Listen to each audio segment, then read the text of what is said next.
নমস্কার, আমার নাম রবীন্দ্রনাথ। আমি Chuapara Shri Ramakrishna teacher training college and research BEd কলেজের ফার্স্ট সেমিস্টারের একজন ছাত্র। বিএড ফার্স্ট সেমিস্টারের 1.1.5 ইউনিটের পিপিটি প্রেজেন্টেশনের আমার টপিকটির নাম চর্চার ক্ষেত্র হিসেবে সমাজবিজ্ঞান। এই টপিকটির উপরে আমি কিছু আলোচনা করার চেষ্টা করছি।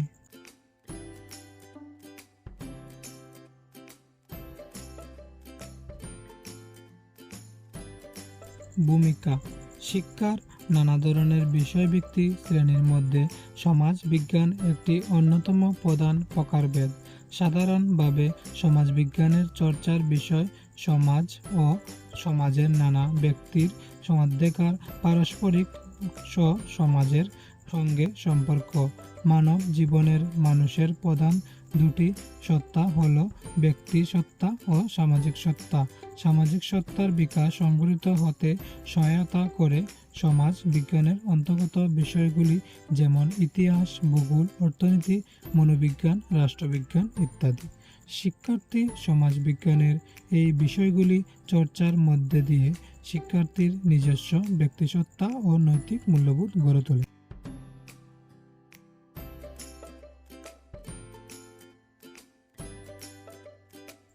সমাজবিজ্ঞান কি? সমাজবিজ্ঞান একটি শাখা বা জ্ঞান ক্ষেত্র যা মূলত মানব সমাজ বা মানব সম্পর্ক অধ্যয়ন করে। সমাজবিজ্ঞান মানব জীবনের সামাজিক আচরণ অধ্যয়ন করে। মানব জীবনের সামাজিক আচরণের বিভিন্ন মূল উপাদান হচ্ছে অর্থনৈতিক, রাজনৈতিক আচরণ, সাংস্কৃতিক আচরণ এবং ঐতিহ্য, রীতিনীতি এবং সামাজিক প্রতিষ্ঠান, সমাজ মূল্যবোধের অনুকরণ।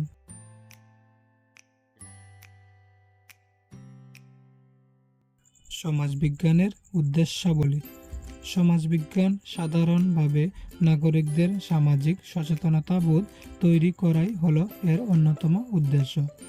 বিশ্বায়নের সুপ্রভাব কাজে লাগিয়ে কুপ্রভাব ঠেকাতে সচেষ্ট করা সমাজবিজ্ঞানের অন্যতম উদ্দেশ্য। রাষ্ট্রব্যবস্থা, অর্থনীতি, সমাজ ব্যবস্থা, আইন, ইতিহাস এগুলিকে প্রকৃত সামাজিক অভিজ্ঞতার সঙ্গে সামঞ্জস্যপূর্ণ করে তোলা এর উদ্দেশ্য। সামাজিক বিভাজনের অবসান ঘটাতে সহায়তা করা।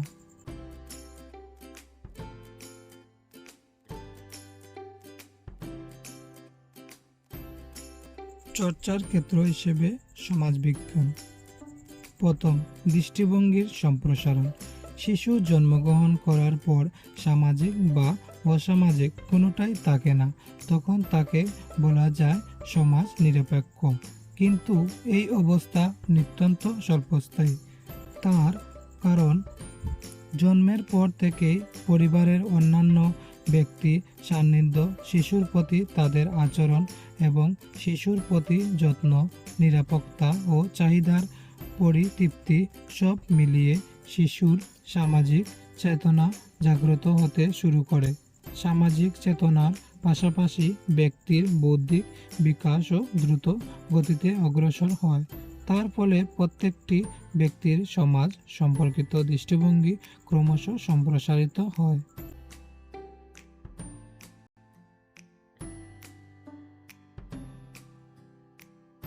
দ্বিতীয়, সামাজিক বিভাজন। মানুষের সমাজে বিভাজনের শেষ নেই। ক্রমশ জটিল সমাজ ব্যবস্থা গড়ে ওঠার পর নানা ধরনের স্তর বিভাজন সৃষ্টি হয়।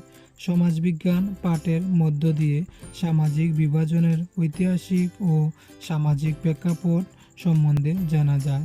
রাষ্ট্র ব্যবস্থা ও অর্থনীতির সঙ্গে বিভাজনের সম্পর্ক নির্ণয় করা যায়। সুতরাং সমাজবিজ্ঞান আমাদের সামাজিক বিভাজনের দলে পৌঁছাতে সাহায্য করে, যা রাষ্ট্রনীতি থেকে শুরু করে দৈনন্দিন মানবিক সম্পর্ক পর্যন্ত সবকিছুকেই প্রভাবিত করতে পারে।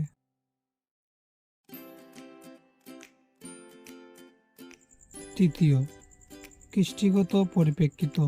সমাজ বিজ্ঞান চর্চার প্রসঙ্গটি কৃষ্টিগত পরিপ্রেক্ষিতেও বিচার করা প্রয়োজন। বর্তমান পৃথিবীতে অধিকাংশ দেশ রাষ্ট্রই কৃষ্টিগত বহুতত্ত্ববাদকে মেনে নিয়েছে, কারণ কোনো দেশ এই একটিমাত্র জাতির মানুষ বসবাস করে না।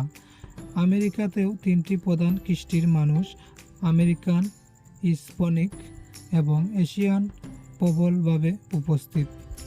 ভারতের আদিম জনগোষ্ঠীসমূহ নানা উপজাতি, আর্য, অনার্য এরকম অনেক কৃষ্টিভুক্ত মানুষ বসবাস করার ফলে প্রাচীনকাল থেকে নানা কৃষ্টির সংমিশ্রণ, এর প্রভাবে অন্যের রীতিনীতির প্রধান পরিবর্তন ইত্যাদি কত কিছুই ঘটেছে।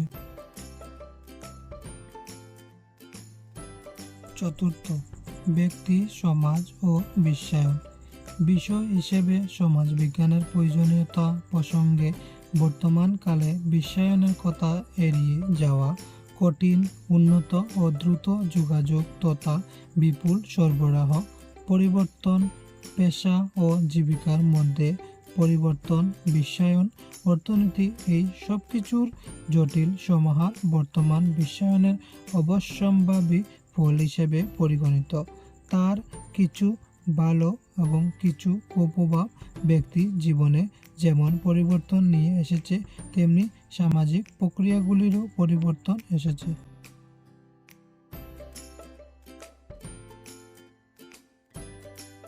পঞ্চম, প্রান্তীয় মানুষ ও সমাজ। যুগ যুগ ধরে কিছু কিছু সমাজ গোষ্ঠী ও তাদের সদস্যরা মূল সমাজ থেকে বিচ্ছিন্ন অবস্থায় ধীরে ধীরে প্রান্তবর্তী মানুষে পরিণত হয়। রাষ্ট্রের অর্থনীতি, আইন, সমাজ ব্যবস্থা, রাজনৈতিক নীতি নির্ধারণ করার ক্ষেত্রে প্রান্তীয় সমাজের একটা পরোক্ষ প্রভাব পড়ে। এই অবস্থায় বিদ্যালয়ের স্তর থেকে সমাজ বিজ্ঞান সমাজের প্রকৃত সমস্যা নির্ভর করে তুলে ছাত্রছাত্রীর কাছ থেকে তুলে ধরলে তারা দেশ ও সমাজের সত্যিকারের রূপটি অনুধাবন করতে পারবে এবং এই সমস্ত প্রান্তবর্তী মানুষকে উন্নয়নের পথে দেখতে পারবে।